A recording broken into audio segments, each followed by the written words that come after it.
Глава 11. Настроение воина. В четверг, 11 августа 1961 года, едва я остановился перед домом, Дон Хуан заглянул в открытое окно машины и, не дав мне даже поздороваться, сообщил: «Мы поедем к месту силы, которое находится довольно далеко. А уже, кстати, почти полдень». Он открыл дверцу, устроился рядом со мной и велел ехать по шоссе на юг. Километров через 120 он показал мне грунтовую дорогу, на которую нужно было свернуть. Она вела на восток. По ней мы доехали до отрогов гор. Я поставил машину в углублении, которое выбрал Дон Хуан. Углубление было довольно большим, и машину в нем не было видно с дороги.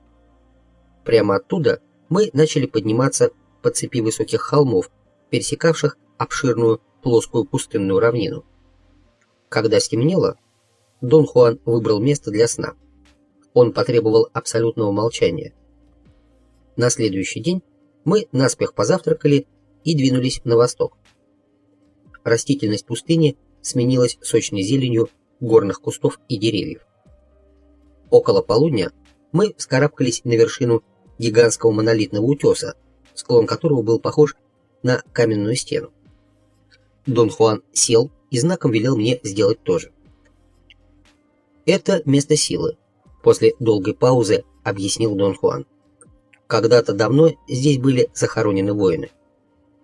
В это мгновение каркнула пролетавшая над нами ворона. Дон Хуан проводил ее пристальным взглядом. Я принялся разглядывать скалу и прикидывать, каким образом и где именно в ней могли быть захоронены воины. Дон Хуан с улыбкой похлопал меня по плечу. «Не здесь, дурень, там, внизу». Он указал на поле, которое расстилалось прямо под нами к востоку от подножия утеса. Он объяснил, что на этом поле есть участок, окруженный естественной изгородью из больших валунов. Оттуда, где я сидел, мне был виден этот участок, идеально круглой формы, метров 100 в диаметре. Он весь порос густым кустарником, скрывавшим валуны. Я бы даже не заметил, что участок представляет собой идеальный круг, если бы Дон Хуан не обратил на это моего внимания. Дон Хуан сказал, что по старинному индейскому миру разбросано множество таких мест. Они не являются в полном смысле местами силы, как некоторые холмы или геологические образования, где обитают духи.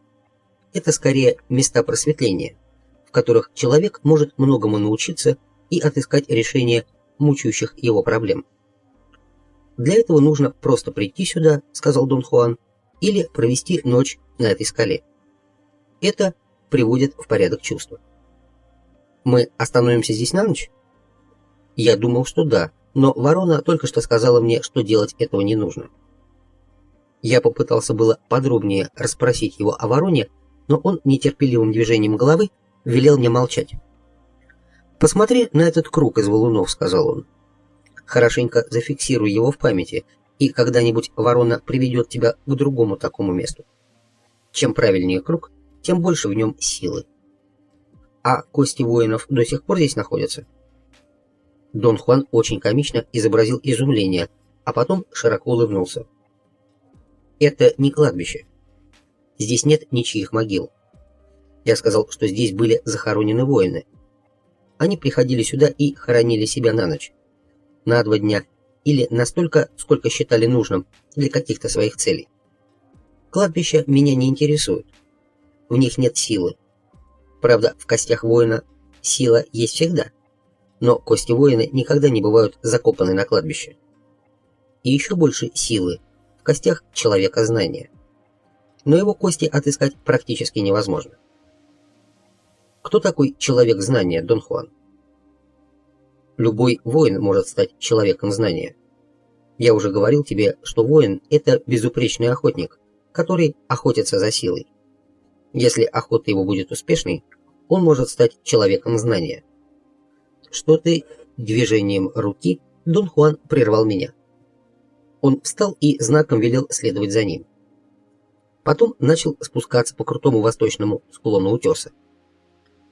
На его почти вертикальной поверхности была хорошо заметна тропа, которая вела прямо к окруженному валунами участку. Мы медленно спускались по опасной тропе. Достигнув основания утеса, Дон Хуан, не останавливаясь, повел меня сквозь густые заросли сочного чапараля в самый центр круга. Там он наломал сухих веток и подмел ими заросший пятачок, на котором мы и расположились. Пятачок тоже оказался идеально круглым. «Я собирался захоронить здесь тебя на всю ночь», — сообщил мне Дон Хуан. «Но теперь знаю, что время для этого еще не пришло.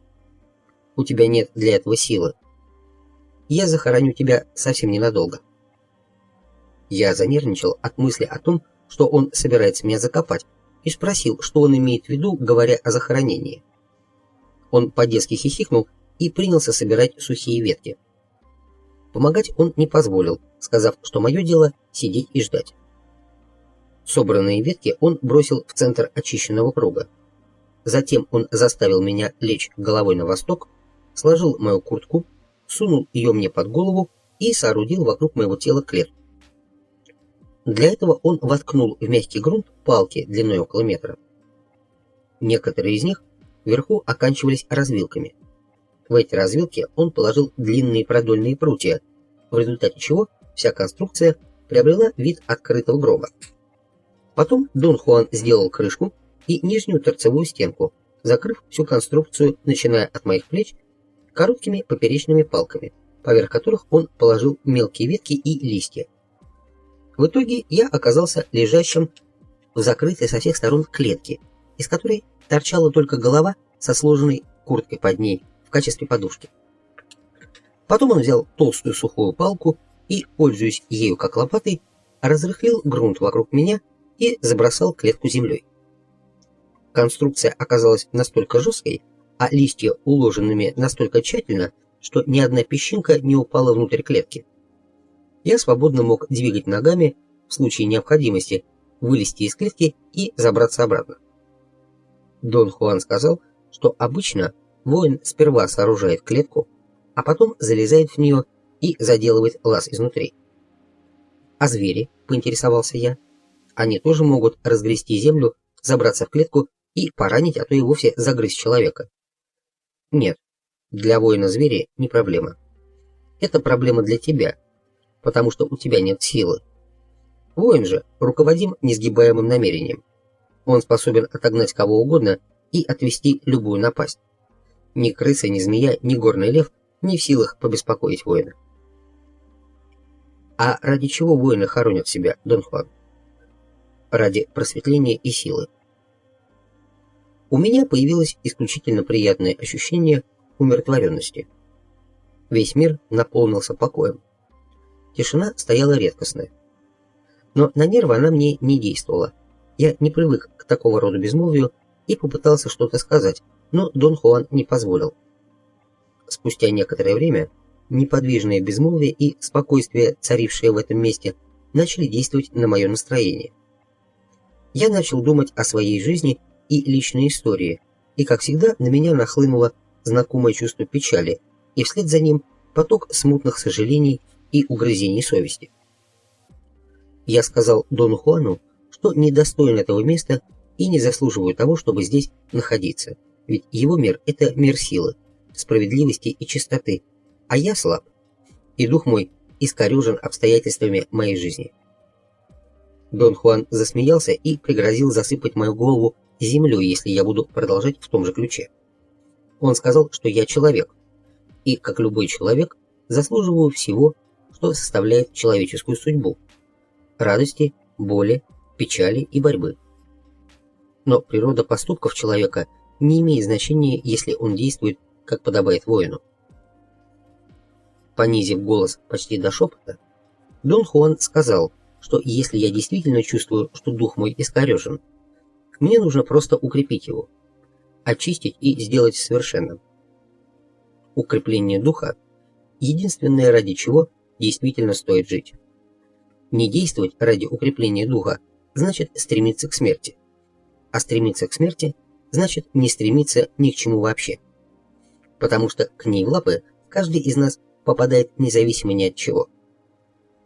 После долгого молчания Дон Хуан с глубоким убеждением произнес: «Стремление к совершенствованию духа воина единственная задача, достойная человека. Его слова подействовали как катализатор. Я вдруг разом ощутил груз всех своих прошлых поступков. Тяжесть его была невыносима. Непреодолимым препятствием они лежали на моем пути, и я чувствовал, что это безнадежно. Всхлипывая, я заговорил о своей жизни.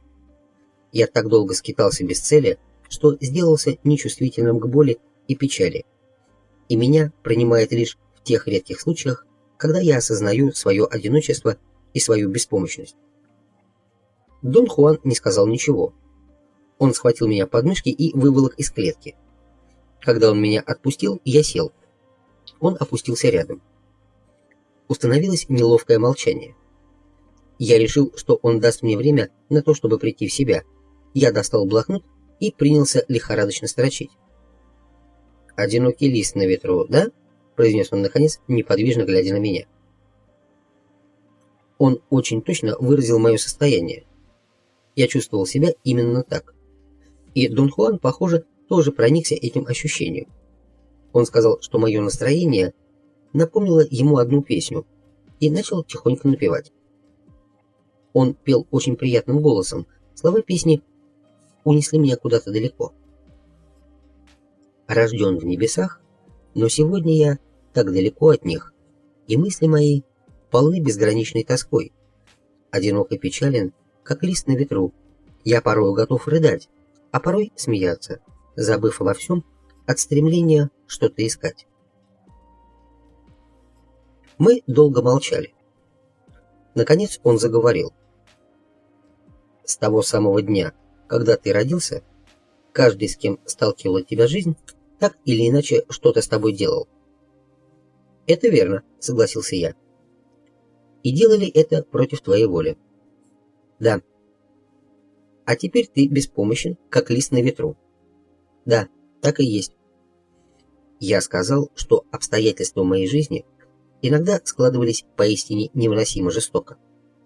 Дон Хуан выслушал меня очень внимательно. Однако я не мог понять, то ли он делает это просто от сочувствия, то ли что-то его действительно весьма заинтересовало. Я терялся в догадках, пока не заметил, что он пытается спрятать улыбку. Тебе очень нравится себя жалеть, и я понимаю. Но, как бы тебя это ни тешило, от этой привычки придется избавиться, мягко сказал он. В жизни воина нет места для жалости к себе. Он засмеялся и еще раз пропел песню, слегка изменив интонацию. В результате получился нелепый, плаксивый сентиментальный куплет. Дон Хуан сказал, что мне эта песня понравилась именно потому, что всю свою жизнь я только тем и занимался, что выискивал во всем недостатки, жаловался и ныл. Спорить с ним я не мог. Он был прав. Но, тем не менее, я полагал, что у меня все же достаточно оснований для того, чтобы чувствовать себя подобно сорванному ветром одинокому листу. Нет в мире ничего более трудного, чем принять настроение воина, сказал Дон Хуан. Бесполезно пребывать в печали и ныть, чувствуя себя вправе этим заниматься, и верить, что кто-то другой что-то делает с нами. Никто ничего не делает ни с кем, и особенно с воином. Сейчас ты здесь со мной. Почему? Потому что ты этого хочешь. Тебе пора было бы уже принять на себя всю полноту ответственности за свои действия. В свете этого идея относительно одинокого листа и воли ветра не имеет права на существование. Он встал и принялся разбирать клетку. Землю он тщательно ссыпал туда, откуда ее брал, а все ветки аккуратно засунул в кусты. Потом, забросав очищенную площадку мусором, он придал ей такой вид, как будто никто к ней даже не притрагивался. Я отметил мастерство, с которым это было сделано. Дон Хуан сказал, что хороший охотник все равно узнает, что мы здесь были, потому что следы человека полностью уничтожить невозможно. Он сел, скрестив ноги, велел мне сделать то же самое, и, как можно удобнее расположившись лицом к тому месту, на котором он меня хоронил, сохранять неподвижность до тех пор, пока полностью не развеется моя печаль.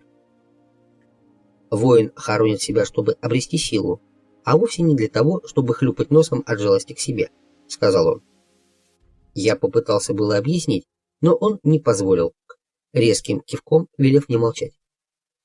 Он сказал, что ему пришлось вытащить меня из клетки, так как настроение мое стало недопустимым, и он побоялся, что место возмутится моей безобразной мягкостью и накажет меня. «Жалость к себе несовместима с силой», — продолжал он. «В настроении воина полный самоконтроль и абсолютное самообладание соединяются с отрешенностью, то есть с полным самоотречением». «Как это?» — недоуменно поинтересовался я.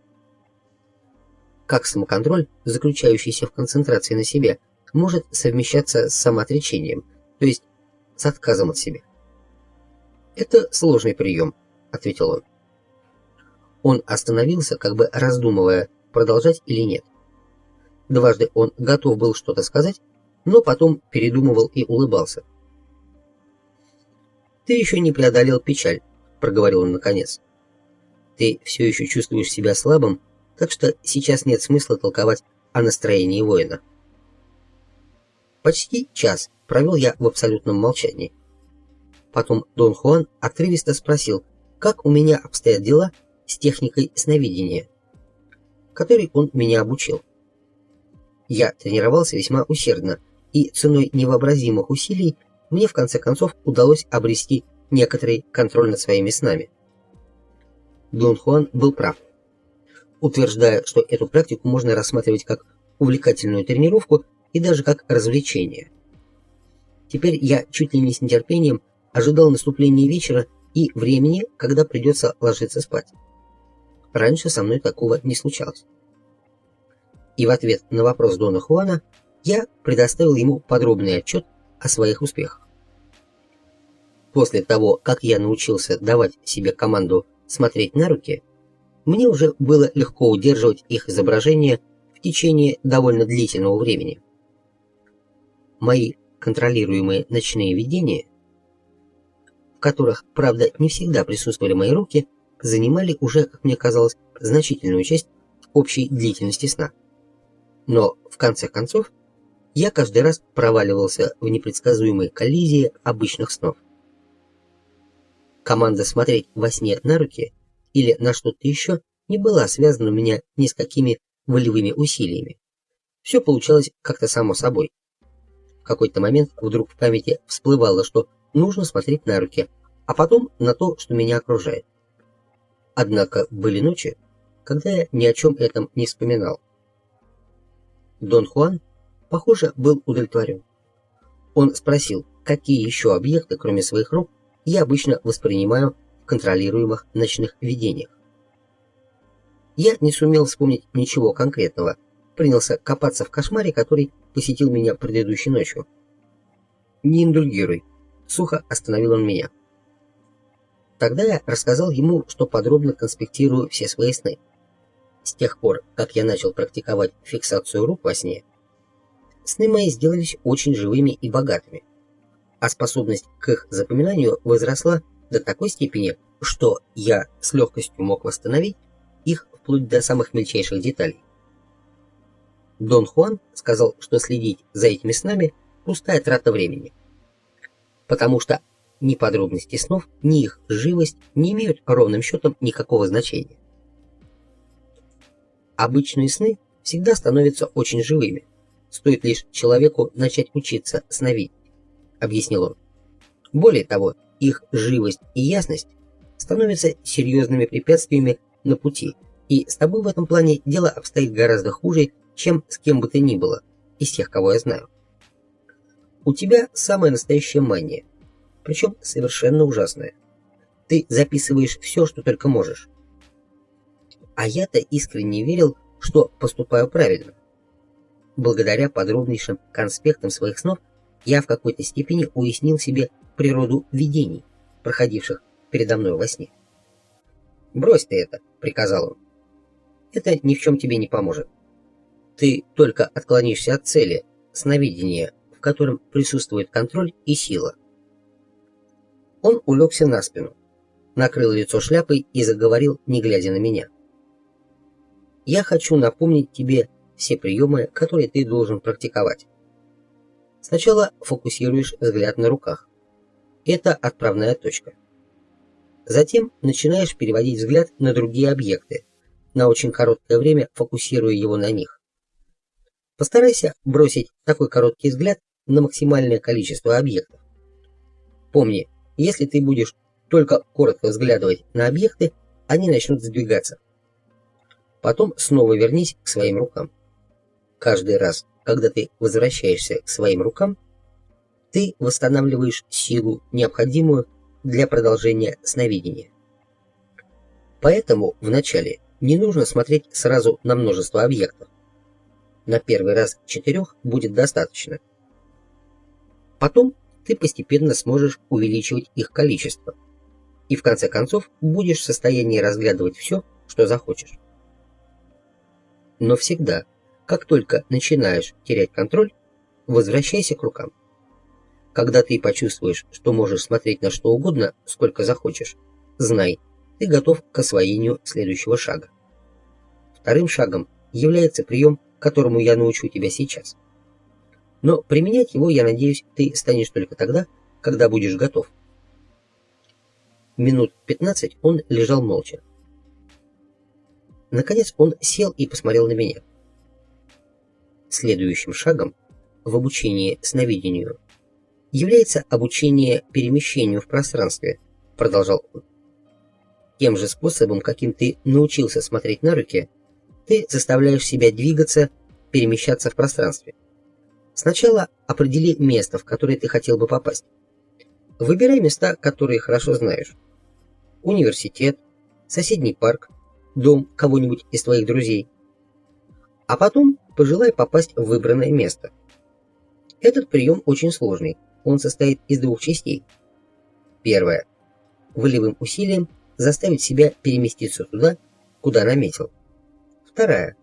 Проконтролировать точное время своего путешествия.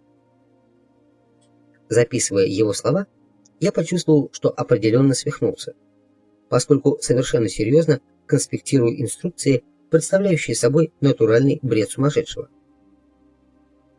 Чтобы их выполнить, мне пришлось бы каким-то немыслимым образом выбраться из самого себя. Меня в очередной раз охватило замешательство и сожаление о том, что я во все это ввязался. «Что ты со мной делаешь, Дон Хуан?» Непроизвольно вырвалось у меня. Он, похоже, удивился. Некоторое время он пристально смотрел на меня, а потом улыбнулся. «Слушай, сколько раз можно задавать один и тот же вопрос? Ничего я с тобой не делаю. Ты открываешься силе, ты за ней охотишься, а я только помогаю тебе, задаю, так сказать, направление». Он склонил голову на бок и принялся меня разглядывать. Одной рукой он взял меня за подбородок, второй за затылок и подергал меня за голову вперед-назад. От этого движения мышцы, которые были скованы сильным напряжением, расслабились. Дон Хуан посмотрел на небо и некоторое время что-то на нем изучал. «Нам пора», — сухо сообщил он и встал. Мы направились на восток и к 5 часам вечера пришли к рощице из невысоких деревьев в долине между 2 большими холмами. Дон Хуан небрежно заметил, что нам, возможно, придется провести там ночь. Он указал на деревья и сказал, что там есть вода. Он весь напрягся и начал по-звериному принюхиваться. Я видел, как быстро вздрагивают мышцы его живота, расслабляясь и напрягаясь в такт частым коротким вдохом-выдохом. Он велел мне сделать то же самое, определить, где именно находится вода. Я без особой охоты начал подражать его манере дыхания. Минут через 5-6 у меня уже кружилась голова. Ноздри странным образом прочистились, и я почувствовал запах речных ив. Однако установить, где они находятся, мне так и не удалось. Дон Хуан велел мне несколько минут отдохнуть, а потом снова заставил принюхиваться. Второй раунд был более интенсивным.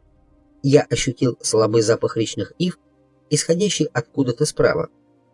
Мы свернули туда и примерно через полкилометра вышли к болотцу со стоящей водой. Мы обошли его и подошли к немного возвышающейся над ним плоской горизонтальной площадке. Дальше над площадкой и вокруг нее все заросло непроходимым сочным чаппоралем. Это место кишит горными львами и другими кошками поменьше, как бы, между прочим, заявил Дон Хуан, таким тоном, словно речь шла о какой-то самой обыкновенной мелочи. Я мигом подбежал к нему. Он засмеялся. «Обычно я стараюсь вообще сюда не заходить», — сказал он. «Но ворона сказала мне именно это направление. Здесь мы должны найти что-то особенное». «Дон Хуан, нам действительно необходимо здесь находиться?» «Да, иначе я ни за что бы не пошел в это место». Я начал заметно нервничать. Он велел мне слушать внимательно и заговорил. «Охота на горных львов — единственное, ради чего человек может забраться в это место. Поэтому я должен научить тебя тому, как это делается. Сначала делают ловушку для водяных крыс, которые служат приманкой, но изготавливают ее особым образом. Боковины делают подвижными, а вдоль них вертикально устанавливают очень строго отточенные шипы. Когда клетка стоит, их острия спрятаны. Но когда на клетку падает что-нибудь увесистое, боковины не выдерживают, клетка сминается, а шипы высовываются и пронзают то, что упало на клетку. Я не мог понять, как это делается, но он нарисовал на земле схему и объяснил, как закрепить на время вертикальные прутья стенок таким образом, чтобы при возникновении вертикальной нагрузки на ее крышу клетка завалилась бы в одну из сторон. Шипами в такой конструкции служат остро отточенные прутья из твердого дерева, жестко укрепленные на раме. Дон Хуан сказал, что во время охоты на горного льва высоко над ловушкой подвешивают большую сетку с тяжелыми камнями.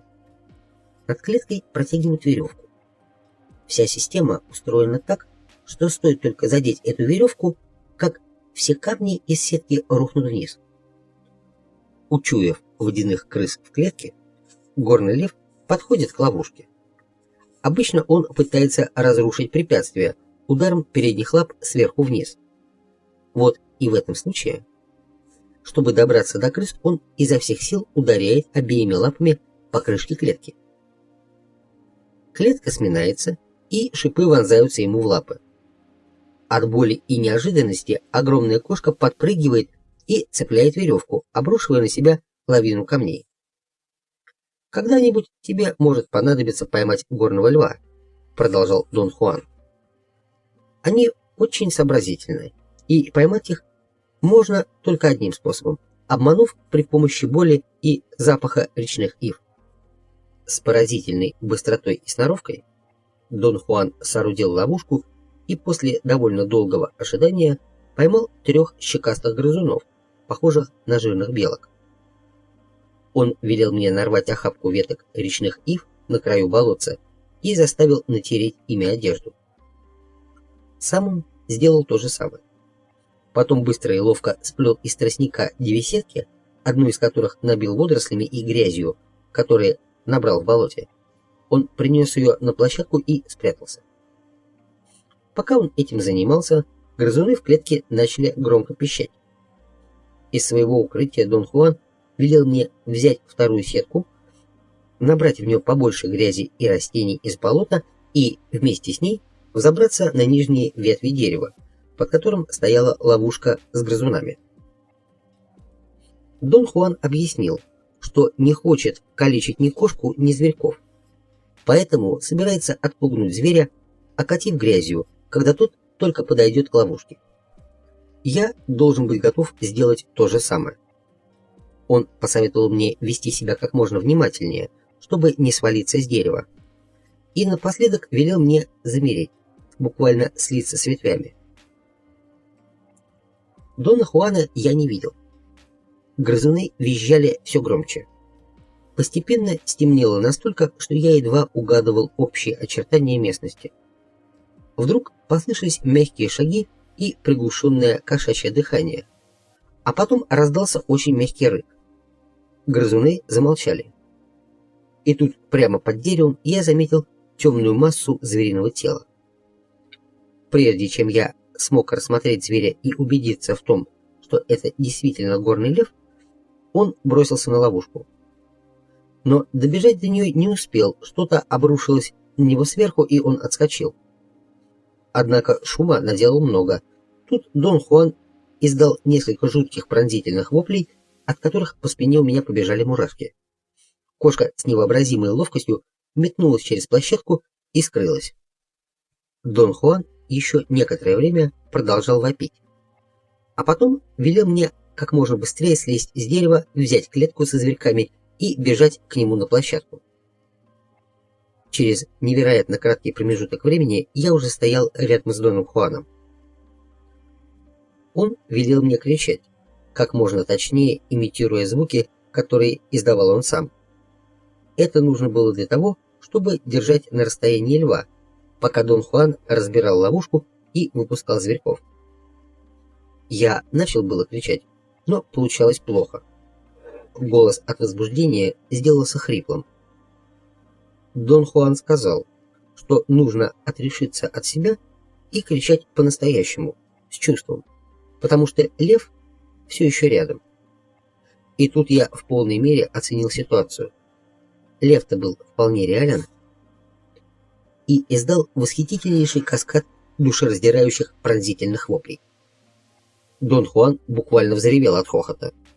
Он дал мне еще немного покричать, а потом сказал, что теперь нужно как можно тише покинуть это место, потому что лев не дурак и уже, вероятно, возвращается. «Он наверняка пойдет за нами», — сказал Дон Хуан. «Как бы аккуратно мы себя ни вели, позади нас все равно останется след с Панамериканское шоссе». Я шел совсем рядом с Доном Хуаном. Время от времени он на мгновение замирал и прислушивался. Потом в какой-то момент он бросился бежать в темноту. Я за ним, вытянув перед собой руки, чтобы защитить глаза от ветра. Наконец мы добрались до подножия утеса, на котором сидели днем. Дон Хуан сказал, что если лев не разорвет нас до того, как мы доберемся до вершины, то мы спасены. Он начал взбираться первым, показывая путь. Было совсем темно. Непонятно, каким образом мне это удавалось, но я следовал за Доном Хуаном почти уверенно. Когда мы были уже недалеко от вершины, я услышал страшный звериный крик. Он напоминал коровье мычание, но был более продолжительным и хриплым. «Быстрее, быстрее наверх!» — заорал Дон Хуан. И я в кромешной тьме рванулся к вершине, оставив Дона Хуана далеко позади. Когда он добрался до плоской площадки на макушке утеса, я уже сидел там, восстанавливая дыхание. Дон Хуан рухнул на землю. Я решил было, что напряжение оказалось для него слишком сильным. Однако оказалось, что он просто катается по земле от хохота. Его рассмешил мой бросок к вершине. Мы молча сидели там еще часа два, потом отправились в обратный путь. Воскресенье, 3 сентября 1961 года. Когда я проснулся, Дона Хуана дома не было. До его прихода я успел поработать над своими записями и насобирать хвороста для очага в чаппарале вокруг дома. Когда Дон Хуан вошел, я как раз ел. Он прошелся по поводу того, что он называл моей запрограммированностью на принятие пищи в полдень, но от пары бутербродов не отказался. Я сказал ему, что история с горным львом сбила меня с толку. Теперь ситуация казалась нереальной, словно Дон Хуан подстроил все это специально для меня.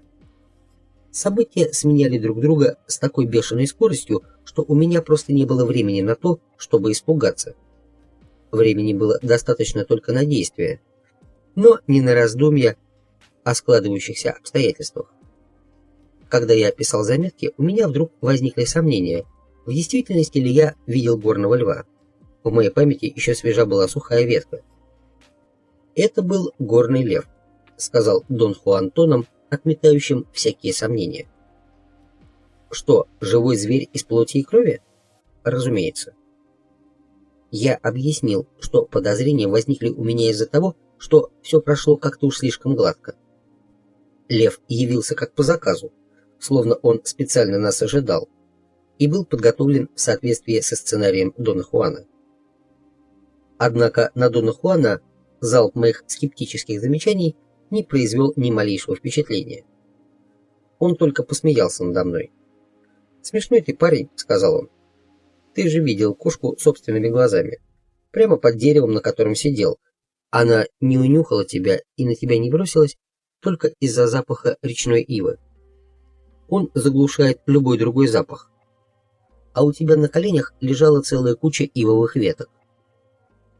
Я сказал, что дело не в том, что я сомневаюсь в его честности, а в том, что все происходившее в ту ночь никоим образом не умещается в рамках обычного течения моей жизни. Когда я писал заметки, у меня даже ненадолго возникло подозрение, что это Дон Хуан изображал горного льва. Однако эту идею пришлось отбросить, потому что уж слишком явственно я видел темное тело четвероногого зверя, который бросился на клетку, а потом перемахнул через площадку. «Чего ты мечешься?» — спросил Дон Хуан. Это была обыкновенная большая кошка. Тысячи их рыщут в тех горах. Большое дело. Ты, как всегда, обращаешь внимание не на то, на что следует. Неважно, что это было, лев или мои штаны. Имеют значение только твое состояние и твои чувства в тот момент. Я никогда в жизни не видел и не слышал большой кошки на воле. И тот факт, что я находился всего в какой-то паре метров от зверя, никак не укладывался у меня в голове. Дон Хуан терпеливо выслушал все мои соображения по поводу этой истории с горным львом.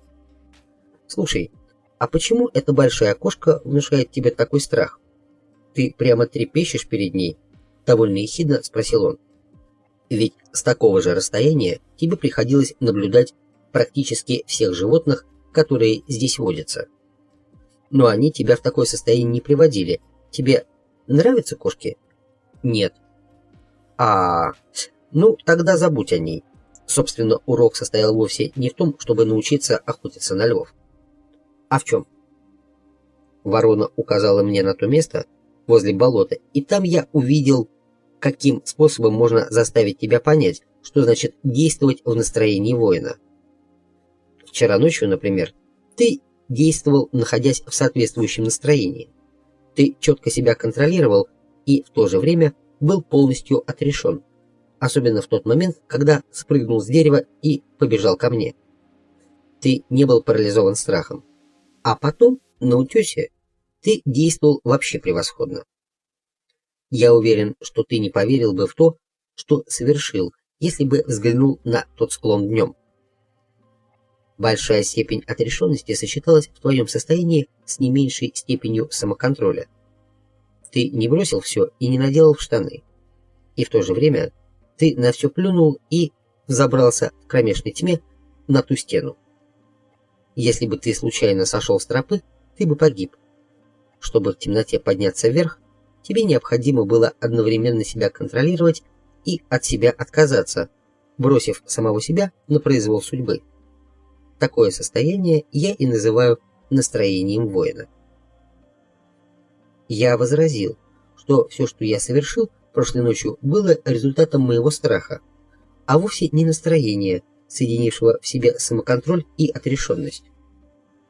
«Я знаю», — произнес он с улыбкой, — «и именно поэтому я хотел показать тебе, что ты способен превзойти самого себя, если будешь находиться в нужном настроении.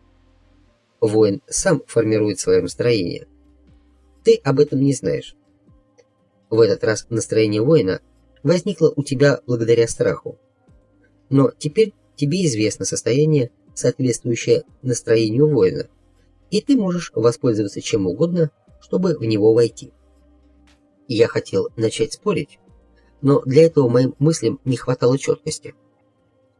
Непонятно почему, мне вдруг стало досадно.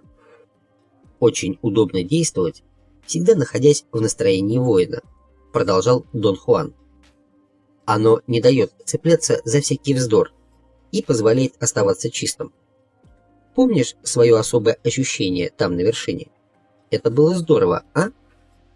Я сказал, что понимаю, о чем он говорит, однако чувствую, что попытки применить то, чему он меня учит, в повседневной жизни были бы полным идиотизмом.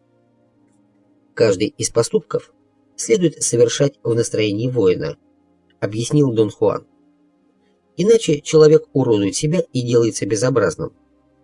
В жизни, которой не хватает настроения воина, отсутствует сила. Посмотри на себя. Практически все мешает тебе жить, обижает и выводит из состояния душевного равновесия. Ты распускаешь нюни и ноешь, жалуясь на то, что каждый встречный заставляет тебя плясать под свою дудку. Сорванный лист на ветру. А в твоей жизни отсутствует сила. Какое должно быть мерзкое чувство. Воин же, с другой стороны, прежде всего охотник. Он учитывает все. Это называется контролем. Но, закончив свои расчеты, он действует. Он отпускает поводья рассчитанного действия. И оно совершается как бы само собой. Это отрешенность. Воин никогда не уподобляется листу, отданному на волю ветра. Никто не может сбить его с пути.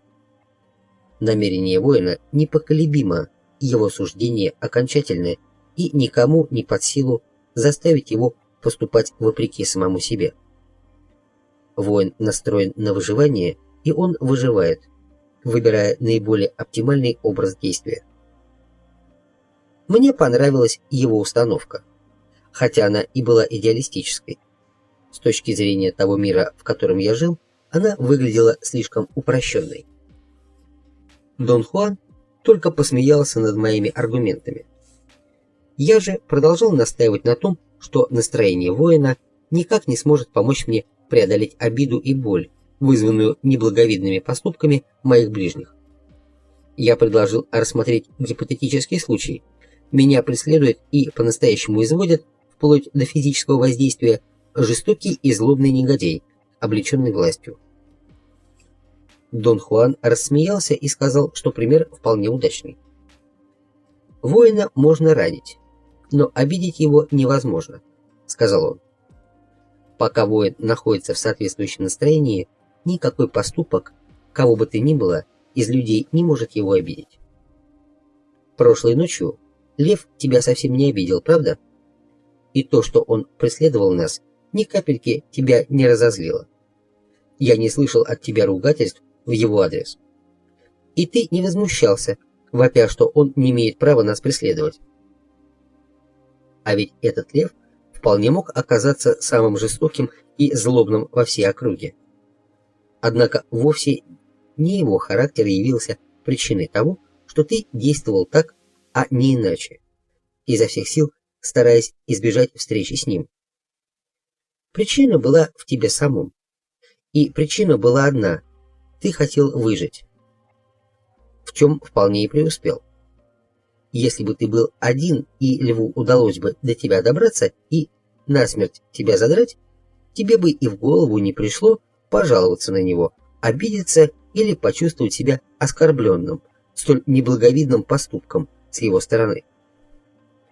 Так что настроение воина не так уж чуждо твоему или чьему бы то ни было еще миру. Оно необходимо тебе для того, чтобы прорваться сквозь пустопорожнюю болтовню. Я принялся излагать свои соображения по этому поводу. Льва и людей, с моей точки зрения, нельзя ставить на одну доску, ведь о ближних своих я знаю очень много. Мне знакомы их типичные уловки, мотивы, мелкие ухищрения. О льве же я не знаю практически ничего, ведь в действиях моих ближних самым обидным является то, что они злобствуют и делают подлости сознательно. «Знаю», — терпеливо проговорил Дон Хуан. «Достичь состояния воина очень и очень непросто. Это революция, переворот в сознании. Одинаковое ощущение ко всему, будь то лев, водяные крысы или люди, одно из величайших достижений духа воина. Для этого необходима сила».